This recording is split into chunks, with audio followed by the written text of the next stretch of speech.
નમસ્કાર દર્શક મિત્રો, આપ જોઈ રહ્યા છો વિક્રમ ન્યૂઝ। હવે જોઈએ અગત્યના સમાચાર। ઉપલેટામાં વિધર્મી શખ્સો દ્વારા ખુલ્લી છરી સાથે બાવલા ચોકમાં ધમાલ મચાવવાનો મામલો। 2 દિવસ પહેલા સામાજિક તત્વો વિધર્મી શખ્સો દ્વારા બાવલા ચોકમાં ખુલ્લી છરી સાથે ધમાલ મચાવેલ।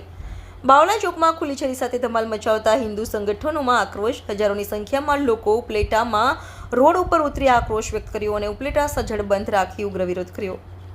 ઉપલેટા હિન્દુ સંગઠનો અને હજારો લોકોની માંગ અસામાજિક તત્વોનું સરઘસ કાઢવામાં આવે। ઉપલેટામાં ચુસ્ત પોલીસ બંદોબસ્ત ગોઠવવામાં આવ્યો।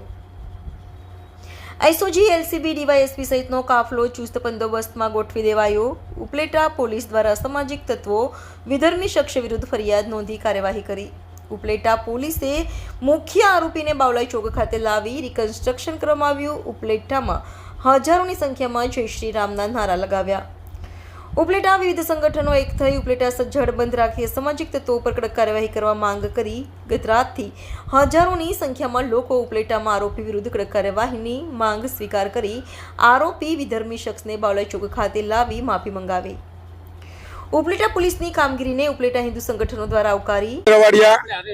હિન્દુ ઉપલેટા આજે શર્મનાક ઘટના 26 તારીખના શિવરાત્રીના દિવસે જે બની છે એ એક ખરેખર અમને ખુદને વિશ્વાસ નહોતો આવતો કે બાવલા ચોક જેવા બાવલા ચોકમાં જ્યાં ફેમિલી બધા સમાજના હોય છે, અહીંયા એવું નથી કે ભાઈ એક સમાજના લોકો ભેગા થાય છે, હરેક સમાજના લોકો બેની દીકરીઓ સાથે આ ઉનાળાનો માહોલ આવે છે તો અહીંયા બેસવા માટે આવતા હોય, ત્યારે આવા માહોલમાં ક્યાંક ને ક્યાંક કોઈ તલવાર લઈ અને ગામમાં ફરતું હોય એવા અમને ક્યારેય વિચાર પણ નહોતો આવ્યો। પણ આ જયારે બનાવ બન્યો ત્યારે હકીકતમાં અમને એવું થયું કે આ ન જેવી ઘટનામાં જો આટલું બધું ગંભીર સ્વરૂપ લઈ લીધું હોય અને આજે આ માણસને કોઈ નાની એવી કલમ છે, એમાં કલમમાં પણ કાંઈ એટલું બધું બન્યું નથી, પણ ત્યારે આજે એક સાથે ગઈકાલથી લગભગ 6 વાગ્યાથી ઉપલેટા તથા ગામડાના ઉપલેટા જ આમ તો છે, ઉપલેટાના હિન્દુ સમાજ લગભગ 10 થી 12 હજાર લોકો કાલ રાતના આમને હેરાન થાય છે।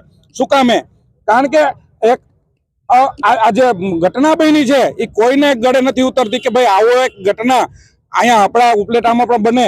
આ એક તમામ વેપારીઓનો એક સૂર છે, એક વેપારીઓ કરતા પણ વિશેષ જે બેનો દીકરીઓનો આ એક ચોક કહેવાય છે કે આ ચોકમાં ક્યારેય કોઈ ગંભીર બનાવ બનતો નથી, એવા ચોકમાં આવા બનાવ બને છે। ત્યારે આવા લોકોને ખરેખર શાન ઠેકાણે લેવા માટે થઈ હિન્દુ સમાજ આજે ભેગો થયો છે। હું માનું છું ત્યાં સુધી 10-15 હજાર તો હું મિનિમમ કહું છું। ત્યારે આવી ઘટના હવે ક્યારેય નહીં બને એવી તો અમને પણ ખાતરી બની છે, કારણ કે હિન્દુ જાગી ગયા છે।